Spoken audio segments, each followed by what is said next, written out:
Katanya, kalau kamu bersumpah saat azan maghrib, itu bisa berubah jadi kutukan.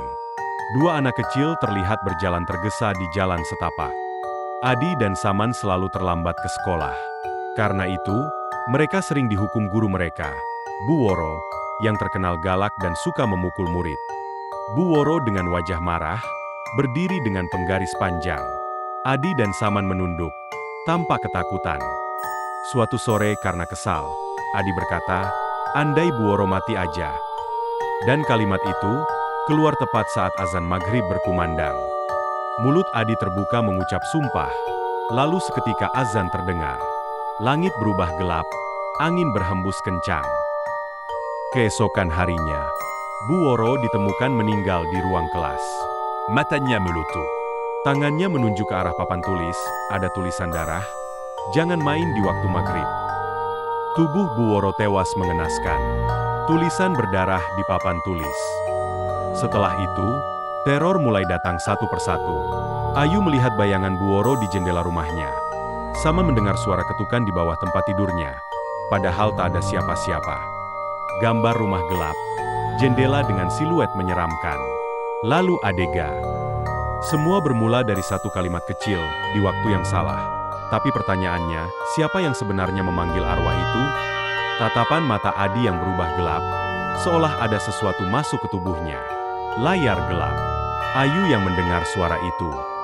Sejak Bu Woro meninggal, Ayu sering mendengar suara azan, bahkan saat jam belum masuk maghrib. Dan setiap kali azan itu terdengar, ia melihat sosok perempuan berdiri di ujung jalan, membisu. Jalan desa lengang sore hari. Bayangan seorang perempuan berdiri di kejauhan, wajahnya tidak terlihat, tubuhnya kaku. Ayu mengintip dari balik tirai jendela. Saman tak bisa tidur. Setiap malam ada suara ketukan pelan tapi terus-menerus dari kolong ranjangnya. Tok tok tok.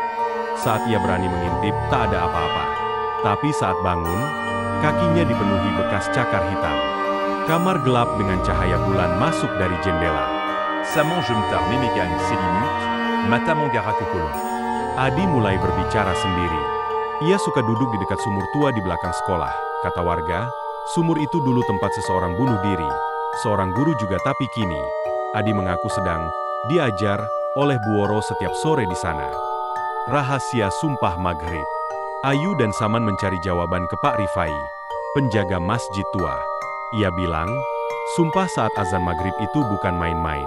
Itu waktu di mana pintu gaib terbuka. Apa yang kalian undang bukan hanya Bu Woro. Masjid tua remang-remang. Pak Rifai bicara dengan wajah serius.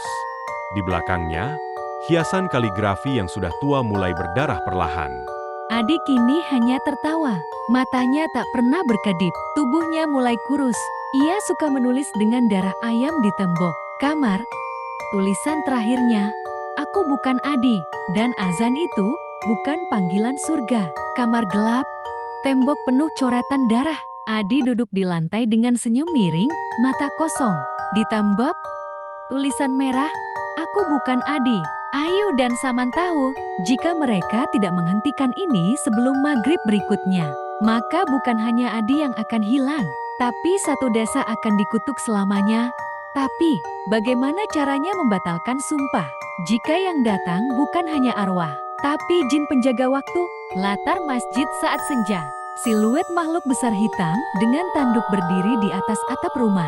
Ayu dan Saman berpegangan tangan, menatap langit yang berubah merah darah. Kutukan yang terlambat dibatalkan. Wajah Adi pucat dengan mata hitam tanpa bola mata. Di belakangnya, bayangan sosok Bu Woro menggantung di ruang kelas. Latar langit jingga kemerahan.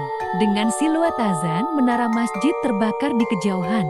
Azan pemanggil arwah. Apa kalian penasaran dengan part selanjutnya? Silahkan di like, komen, dan subscribe ya. Terima kasih.